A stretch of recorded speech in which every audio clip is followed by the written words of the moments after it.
Friendship, just a perfect friendship. When other friendships have been forgot, theirs will still be hot. La, la, la, la. Greenbelt Arts Center brings you the radio comedy version of My Friend Irma. Irma Wants Extra Money for Christmas. Created by Cy Howard, transcribed from Hollywood, and starring Lindsey June as Irma and Emily McGee as Jane.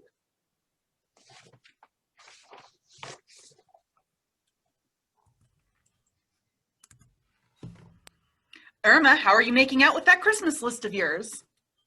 Not so good. I think I'll try it once more. Now let's see. $8 plus 14 plus 12 plus 7 makes 10. 10. Are you sure? It has to make 10. That's all the money I have. Look, Irma, we discussed this a couple of weeks ago, and I told you we were cutting down on all gifts. I know, Jane, but look at this article in the paper. What article? This one here. It says you can earn more income in your spare time.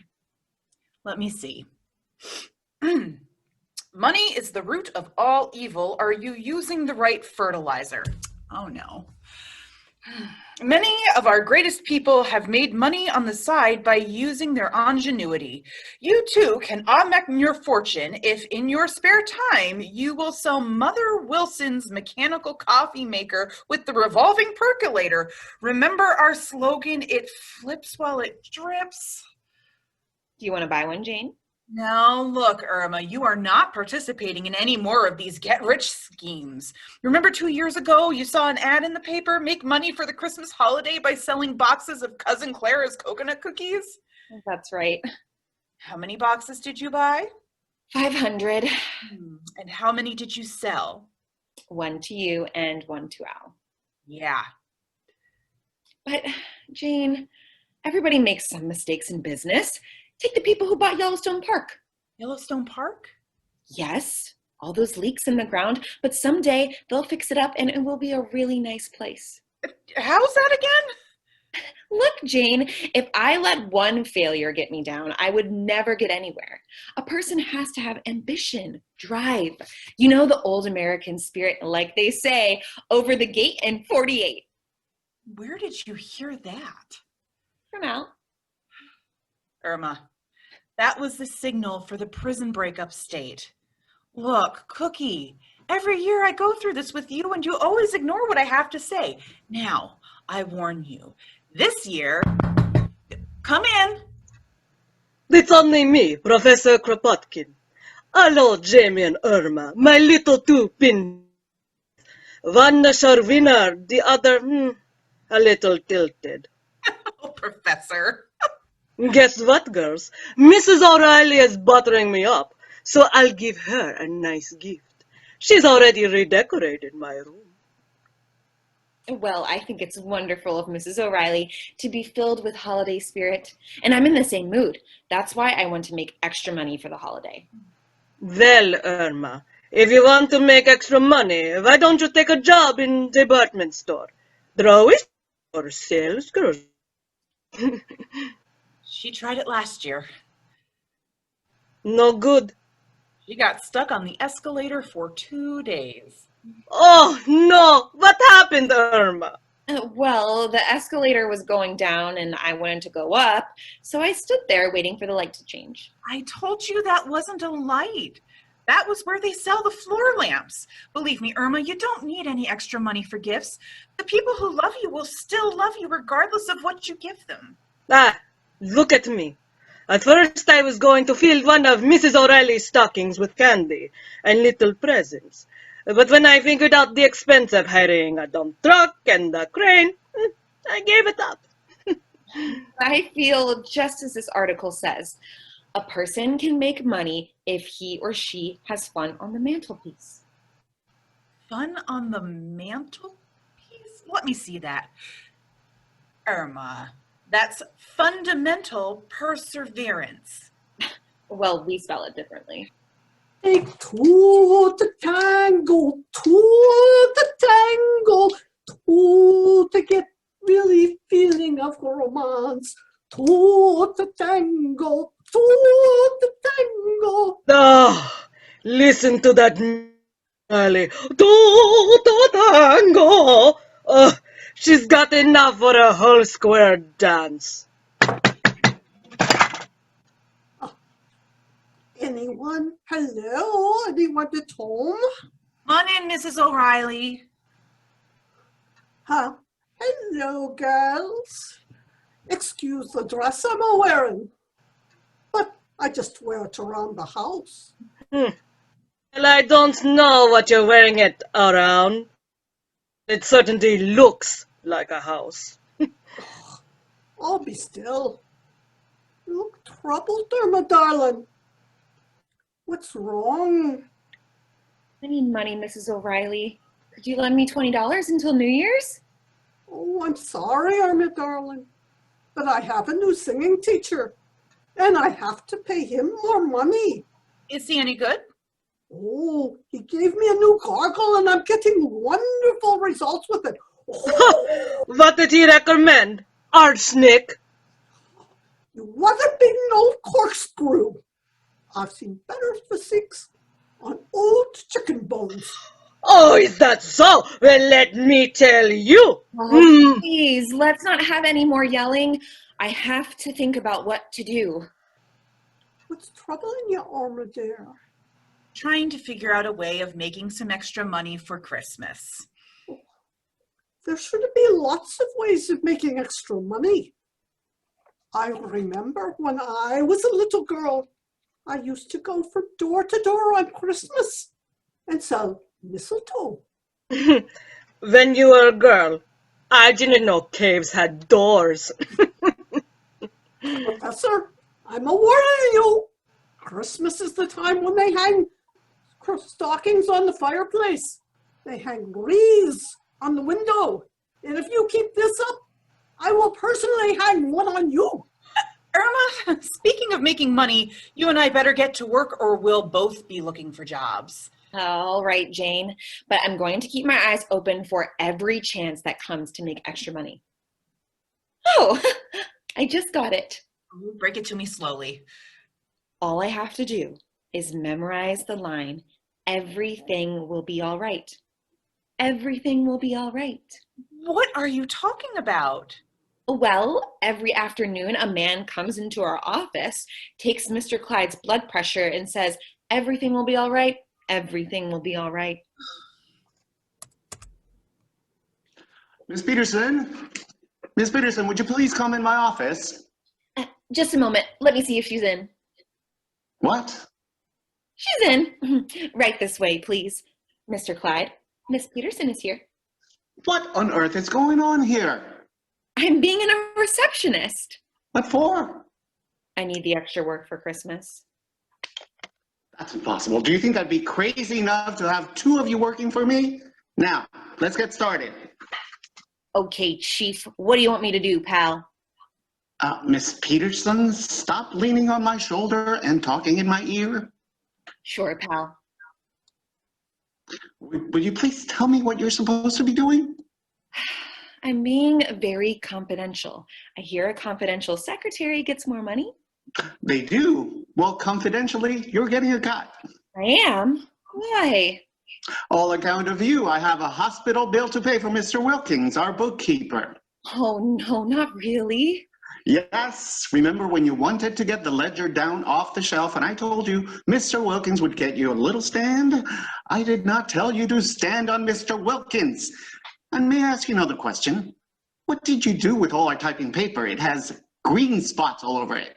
Yeah, well, the box said onion skin, so I sprayed it with chlorophyll. You have to look far and long before you would find another secretary that would think of that. Yes, I know, but the squirrels are so clever the way they hide them. Now, if you don't mind, would you take a letter? Okay, I'm ready. To Robert Malone, National Derrick Company. Dear Bob, I'm sorry I shall have to cancel our bridge date for next week, but the Robertsons have had a falling out.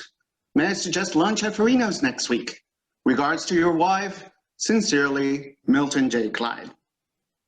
Got it. Read it back. To the Natural Derelict Company. Not derelict, Derek.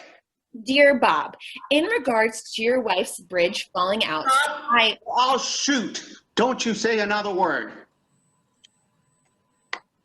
Oh, hello, Dr. White. Am I glad to see you? Just relax. Everything will be all right.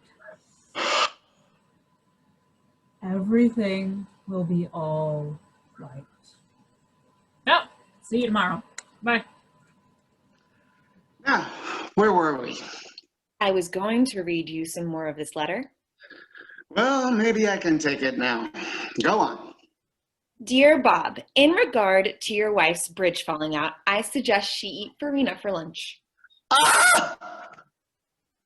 Oh, hello, Hodges. Did you deliver that summons already? Couldn't do it, Mr. Clyde.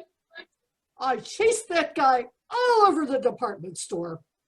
It's murder. Now see here, Hodges, I don't pay you to hear excuses. That summons must be served. Murdoch's presence in court is vital to the case. Mr. Clyde, I haven't kicked any jobs before, but you can't find a guy who's doing part-time work on a department store a week before Christmas. But this is vital, and I'll double the fee to $10 under the circumstances. $10? I want you to comb Lacey's from top to bottom until you find Murdoch. Sorry, Mr. Clyde. I got too much respect for my health. Gotta find yourself another boy. So long. How do you like that? Well, I guess I'll just have to serve that summons myself. Why don't you give me the job, Mr. Clyde? No, the last tip we got on Silas Murdoch was that he was working at Lacey's in the tropical plants department. Well? If you went there, someone might see your head and mistake it for a coconut. Please, Mr. Clyde, give me a chance. Forget it. Give me one reason why I can't do it. Number one, there's more dictation. Number two, there's letters to type. Miss Peterson, I convinced myself. There's too much work to get out here in the office to risk having you around. Okay, you deliver the summons. Okay, thank you, Mr. Clyde. And don't worry, I'll find that man just as sure as Dr. Stanley found Dr. Jekyll. Well, Irma just called me and told me she's making extra money delivering a summons for Mr. Clyde. She tells me that it's very hard to get a person to accept a summons, and you have to fool them, so she has a wonderful idea. She's going to disguise herself as Benjamin Franklin, hand him the summons, and say, "Will you please sign the Declaration of Independence?" At that moment, some wonderful telephone operator, some great humanitarian cut us off. So all I know about Irma now is that she's at Lacey's department store looking for Silas Murdoch. And Al is down there looking for her. I have a feeling that after today, Lacey's will be glad to tear their building down and become a parking lot.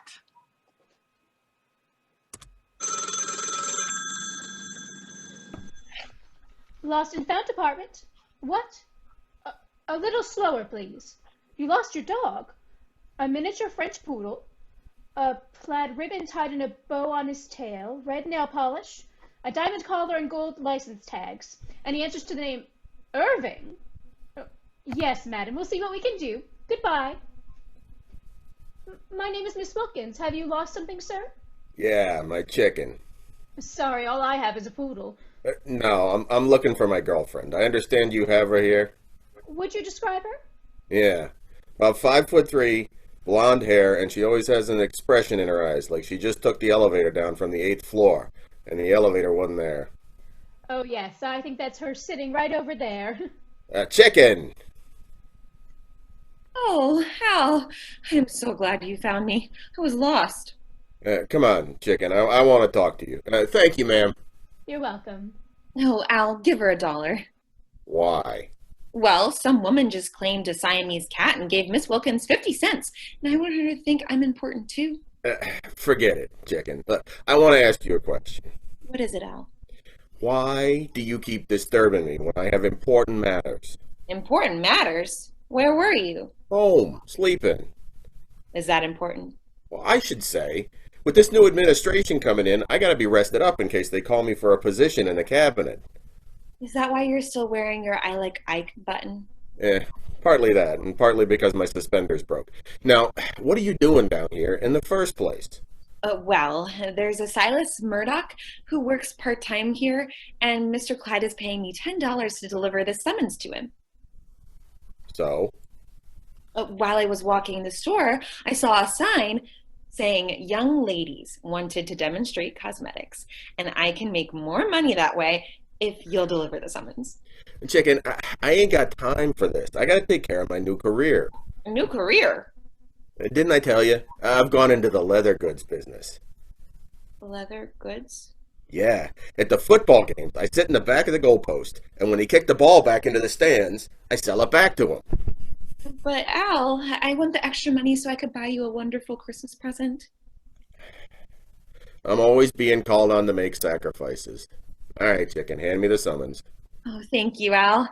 How about taking me to dinner tonight after work? Aw, gee, it's against our bylaws. Bylaws? Yeah, you've heard of the Brotherhood of the Moose? Yes.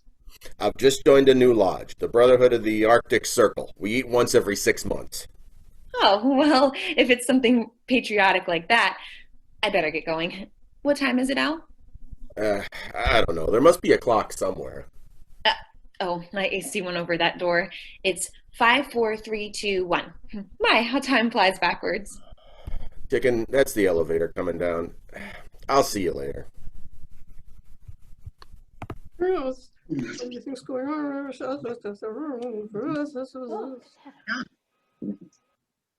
Now, ladies, as you can see, Madame Cronkmeyer's cleansing cream not only freshens the skin, but it gets into every pore and says, my, there's work to be done here. And as you see, Madame Cronkmeyer's is the only cleansing cream which contains stowillium, the wonder chemical that results from crossing steel wool with lanolin. Add to this the essence of Madame Cronkmeyer's special roses grown in her own hothouse, and you have America's greatest cleansing cream. Ladies, don't let your complexion go to the dogs. Use Madame Cronkmeyer's cream and make your skin as fresh as a rose and smell just as sweet. Who'll have the first jar? Only 98 cents. You're crazy if you don't buy it because you can return it if you don't like it. Yes, I like Clyde. Oh, I like some. You have one, yes. Oh, pardon me. Yes. I'm at Irma Peterson. I was sent over to relieve you. Oh, thank goodness. Business has been so good, I'm just about beat. Have you memorized the spiel? Oh, sure. I just read it through once and I know it by heart. As they say, verboten. Good. Take over. I'll just stand by and see how you do. Really, it isn't necessary. But if you insist. All right, ladies, step right up. Madame Cronkmeyer's cream is the only cream that contains the secret formula, skin. It cleans and really makes you smell. What? Oh, yes, like a rose. Don't forget, it contains linoleum. It's also good for the paws, so I guess if dogs can use it, it's good enough for you. Miss Peterson. Buy Madame Cronkmeyer's and have skin like steel wool. Miss Peterson. It's only 98 cents a jar, and if you buy it, you're crazy if you don't return it. My, where has everyone gone? I don't know, but I know where you're going. Do you see what it says on the jar? Vanish. That's right. And hurry up. Please, I need the extra money so badly. You're through. Go to the personnel department and tell them you're through. I'll thank you to turn in your rubber gloves. All right. And if anybody asks you for a reference about me, put down very willing. How do you do, sir? Oh, that's all right. Nothing's gone right today. Now, what are my duties? Where do I stand? You see this tropical fish aquarium? Mm-hmm. Wait, I'll get my galoshes. No, you don't stand there. All the prices for the tropical fish are listed on the aquarium. You'll find the nets over there. When someone wants a fish, you scoop it out and place it in one of those cartons filled with water and take it in the back room and gift wrap it. Oh, an idiot could do that. Well, let me see you in action. Here comes a customer. How do you do? What can I do for you? I would like some goldfish. Yes, madam. Do you want these? These are 40 cents and these are 80 cents. Well, the 80-cent ones don't look much larger. Why are they so expensive? Well, the others are gold-plated. These are solid gold. How am I doing, Mr. Hawkins? It's Lacey's store. Let them worry. Now, is there anything else you would like, madam? Yes. Have you angelfish? Yes, here they are. $10 a pair. I would like one male and one female. Oh, that's nice. Mr. Hawkins, how do you tell the male from the female? Well, generally, the male chases the female. That's not necessarily true. I have a girlfriend, Amber Lipscott, and she chases the fellows like mad. Well, these are fish. They have more character. Now, in that aquarium is a male and a female. All right. Anything else, madam? Yes, I would like 2 Siamese fighting fish. Fighting fish? Oh, just a moment. Mr. Hawkins, do we have any Siamese fighting fish?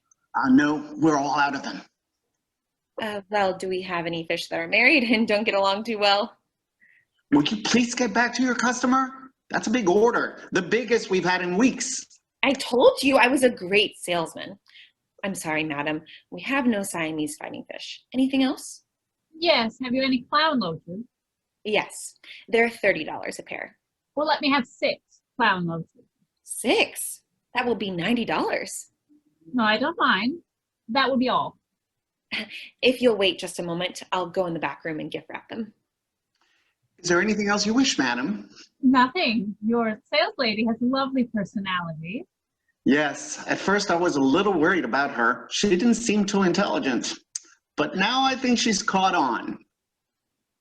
Well, here we are. It was a bit of work, but now it's done. Let me know how they taste. Idiot! You're not supposed to fillet them? Get out of here! Get out of here! I'll thank you to turn in your scoop net. Please, Mr. Hawkins, I need the money. I'm not interested. Take your troubles to the personnel office. All right. Gee, they're getting to know me real well. And I'll have 3 pair of nylons, size 9, and... Would you please make it snappy? I'm in a hurry. Janie? Mrs. O'Reilly and Professor, what are you doing here at Lacey's? Oh, little Christmas shopping. Yes, Jenny. Where do you find a hammock department? Hammock department? Yes, I want to buy Mrs. O'Reilly a chin strap. Oh, don't pay any attention to her, Janie. What are you doing here? Well, I've been looking for Irma. They keep telling me she's in a different department, and every time I get there, she's been fired. Well, where is she working now? I haven't the least idea. Get out, you idiot! You're fired! Oh, I've got an idea. Oh, Irma, we're over here. Oh, Jane, this has been a terrible day. I've just been fired again. Where were you working? The furniture department. I was demonstrating a mattress and I fell asleep. Look, Irma, what about the summons you were supposed to serve? Did you find Mr. Murdoch? No, Al is looking for him. Look, honey, why don't you give up on this idea of making extra money? Come on home. Nobody wants any expensive gifts. I don't care. I'm determined to make good. I think I'll go back to the women's wear department. You've already been in women's wear? Yes. How long? 5 minutes. You see, my first customer brought a raincoat and wanted to know if it was waterproof, so I turned the fire hose on her. They caught her on the 3rd floor. Hiya, chicken. Hello, everybody. Oh, Al, did you find Silas Murdoch and give him the summons? Chicken, that guy has moved around more than you have. I've given up. You see, Jane, now I must make good. If I don't earn some money, this will be a Black Christmas. What do you mean?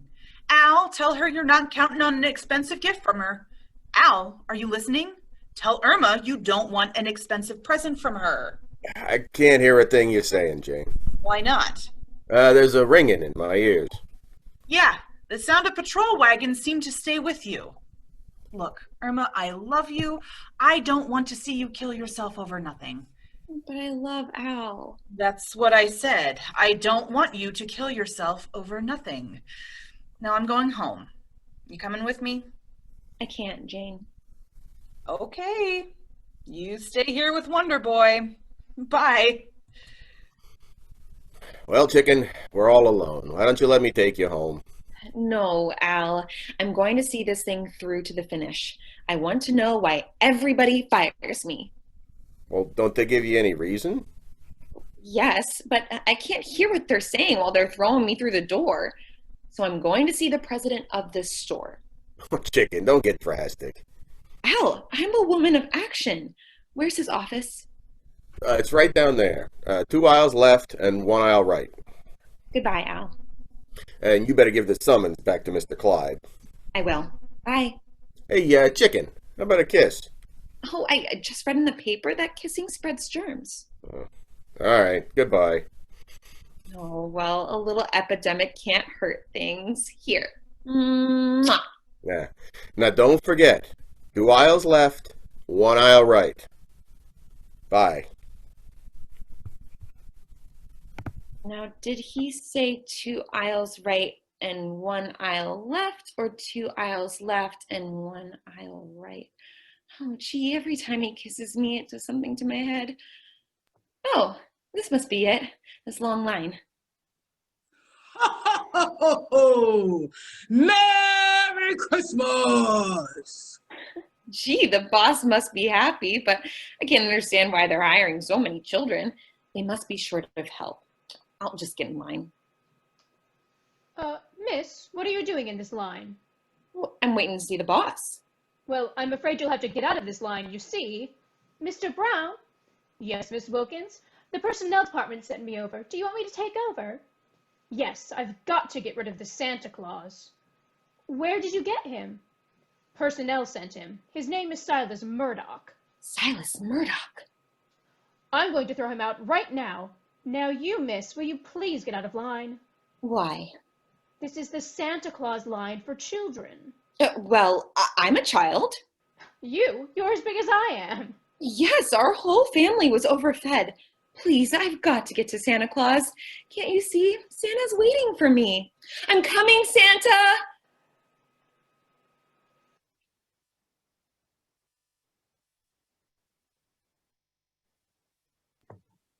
Well. My, you're a big girl. Do you want to kiss Santa? All right. Mwah. Kids ain't what they were when I was young. Now, sit on my lap and tell Santa what you want. All right. I want a bicycle, a doll, and a yo-yo. All right. How will you know where to deliver it? Santa knows everything. Well, you may forget my address. Here it is. Let me see. The state of New York versus Silas Murdoch. Merry Christmas, Santa Claus. Well, Irma served the summons and she got her $10. Right now, she's out shopping for her dinner. Well, here she is. Hello, Cookie. What'd you get us for dinner? Well, I was tired of meat, so I got this for dinner. Look. See? A 5-pound halibut. But Irma, it's alive. Look, I was fired once for filleting a fish. I'm not taking any more chances. Well, you know something? They say fish is brain food. So if any of you should run into Jonah and he has an extra whale, would you please tell him to mail it to my friend Irma?